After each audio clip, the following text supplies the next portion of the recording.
Ayo, what's up? Welcome back din sa ating channel dito sa Mobs TV. Alright, so tayo nagbabalik muli mga babayan para sa isa na namang reaction video at ngayon ay pag-uusapan po natin itong mga balitang ating nakalap mga tol, mga babayan, na kung saan itong Amerika natatakot po mismo kung sakaling sila nga daw po ay atakihin ng mga kalaban kung may pagtatanggol ba sila ng NATO.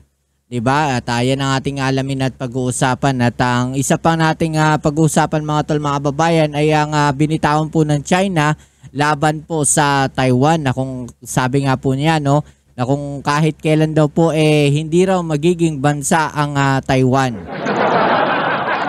Alright, so yan ang ating alamin at pag-uusapan. Pero syempre bago ang lahat, please don't forget to subscribe. At pakilike naman po ang ating video sa mga bago pa lang po dyan na lagi po namin inaano dito sa ating channel. Ang 1 view, 1 like po. Maraming salamat sa inyo sa lahat ng patuloy na suporta dito sa ating channel. Alright, so wag na natin patagalin. Umpisahan na natin to. Let's go. Sinabi ni Donald Trump na nag-aalinlangan ito sa kakayanan ng North Atlantic Treaty Organization o NATO na tutulungan ng Estados Unidos kapag sila'y inatake. Are you thinking about making any changes to NATO where a NATO country gets attacked but they're not paying enough dues so the United States doesn't defend them? Well, I've said that to them. I said, if you're not going to pay, we're not going to defend. I said that 7 years ago. And because of that, they paid hundreds of billions of dollars. I said, if you're not going to pay your bills, we're not going to defend you.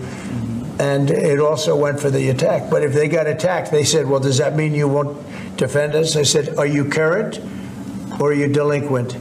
They said, if we were delinquent, would you? I said, nope, I would not. And because of that, as you know, hundreds of billions of dollars came into NATO. You wouldn't have NATO right now if I weren't there. And okay, so ito mga tol, mga babayan, hindi natin alam kung ano yung pinag-uusapan dito na parang utang, okay, ng NATO. Pero most likely kasama dyan yun sa mga utang sa mga armas, mga barko siguro, eroplano, tangke, mga ganyan, ng mga miyembro po ng NATO. At sinasabi nga niya dito ni Donald Trump na kung sakaling aatakihin nga daw yung mga NATO members, kung aatakihin ng kalaban, hindi sila may pagtatanggol ng Amerika, dahil nga po may mga utang pa, ito nga mga bansa na to sa Amerika. Okay, so ganun yung most likely na senaryo na mangyayari dito. Kaya nga nung sinabi nga daw po niya yun, nagbayad ng bilyon-bilyon dolyar yung ilan sa mga bansa na miyembro po ng NATO. So tila baga ito ay isang babala po sa NATO.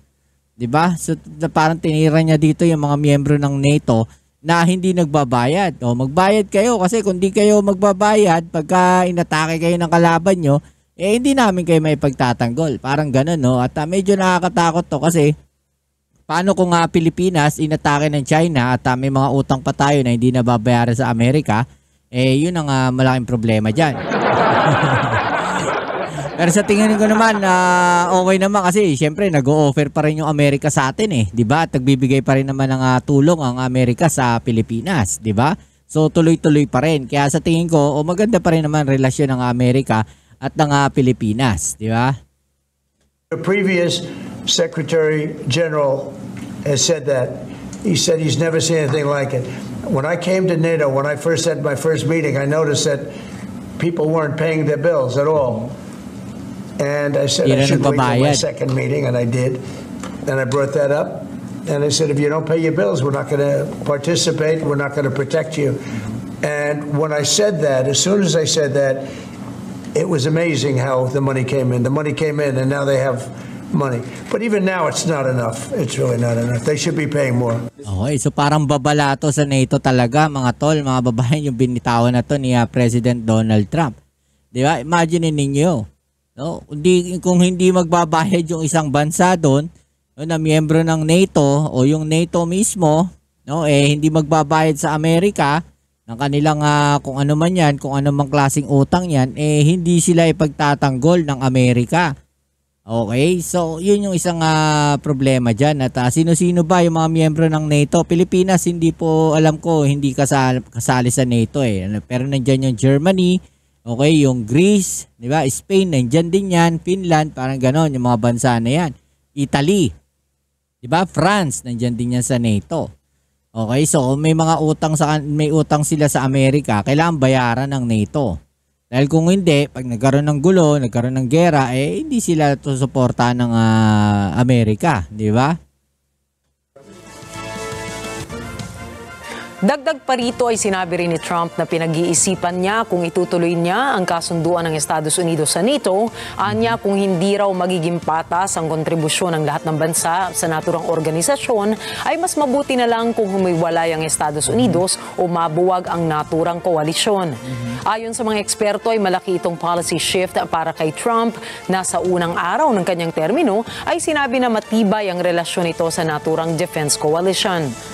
Na-question din ang katatagan ng Estados Unidos sa kanyang NATO commitment matapos sabihin ni US Defense Secretary Pete Hegseth na hindi kakayanin ng Estados Unidos ang pagpapadala ng peacekeeping force sa Ukraine ng pangmatagalan. At sinabi niyang ang posisyon ng Estados Unidos ay hindi para kalabanin ng Russia kundi ang pakikiisa rito. Tinitignan ng iba ang pag-usbong ng relasyon nito kay Russian President Vladimir Putin at sa Soviet state bilang potensyal na nagkumbinsi kay Trump ukol sa importansya ng NATO sa kinabukasan ng Estados Unidos.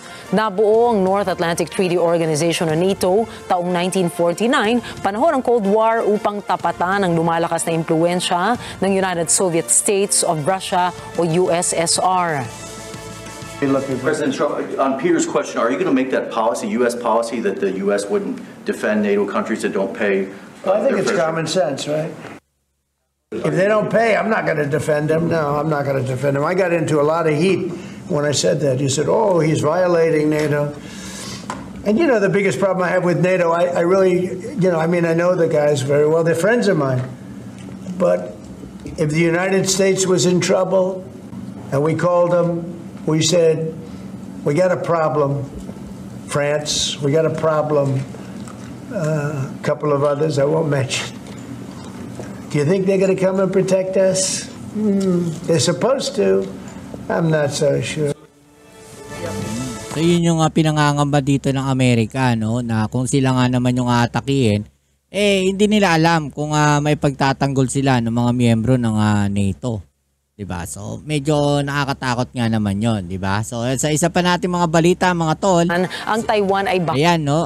Sinabi ng China, mga tol, no? Na kahit kailan ay hindi naging isang bansa ang Taiwan. Okay, so naniniwala ba kayo dyan?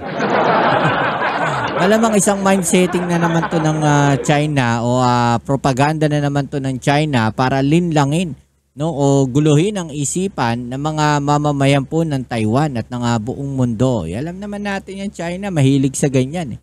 'Di ba? Mahilig silang mga mindset, 'di ba? So, pakinggan natin tong balita na to, mga tol. Kahit kailan ay hindi naging isang bansa ang Taiwan. Hindi ito nangyari noon at hindi rin ito mangyayari sa hinaharap.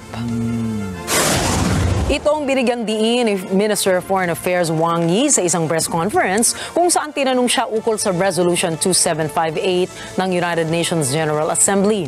Paliwanag ni Wang, ang tanging reference ukol sa Taiwan ay probinsya ito ng China. Ito na asulat dito, mga tol, no, sa Restoration of the Lawful Rights of the People's Republic of China in the United Nations. Decides to restore all its rights to the People's Republic of China and to recognize the representatives of its government as the only legitimate representatives of China to the United Nations and to expel forthwith the representatives of Chiang Kai-shek from the place which they unlawfully occupy at the United Nations and in all the organizations related to it. No? So parang sinasabi dito, mga tol, ng China sa UN na sila lang yung representative ng China at wala nang ibang representative ang China sa UN, no? Hindi rin daw po hindi raw po pwede, no, yung pinuntahan nila Chiang Kai-shek, yan nga pong Taiwan, 'di ba? Na inoccupy po ng Taiwan na 'yon, no? Dating Chiang Kai-shek na yan, 'di ba? Okay, so alamin natin tong iba pa mga balita kaugnay dito mga tol. Kaya kung kasaysayan at realidad niya ang pag-uusapan, ang Taiwan ay bahagi ng China. At ang pagsuporta sa kalayaan ng Taiwan ay pangingialam sa internal affairs ng China na siyang nagpapahina sa katatagan ng Taiwan Strait. Hindi rin anya mapipigilan ang reunification ng China. 1971年，联合国大会以压倒性多数 Talagang ano, no, gigil na gigil sila sa Taiwan, no? Gigil na gigil silang makuha yung Taiwan. Alam nyo kasi, napakalaki ng magiging ano niyan eh, ano tawag natin dito, epekto niyan sa lahat. 'Di ba? Pagka nahawakan nila yung Taiwan, napakalaki yan mga babayan dahil unang-una mahahawakan nila yung Taiwan Strait. Okay? So, yan ay isang napakalaking depensa nila at malaki rin ang epekto niyan sa opensa nila. 'Di ba? Kung sasakupin nila yung mga parte ng Japan using Taiwan, eh mas madali po para sa kanila, di ba?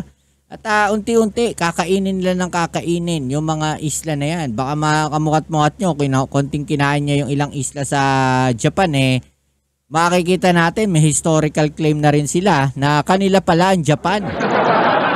No, kagaya ng ginagawa nila na pag-angkin dyan po sa Palawan. No, ganon yung nakikita natin dito mga tol na ginagawa ng China.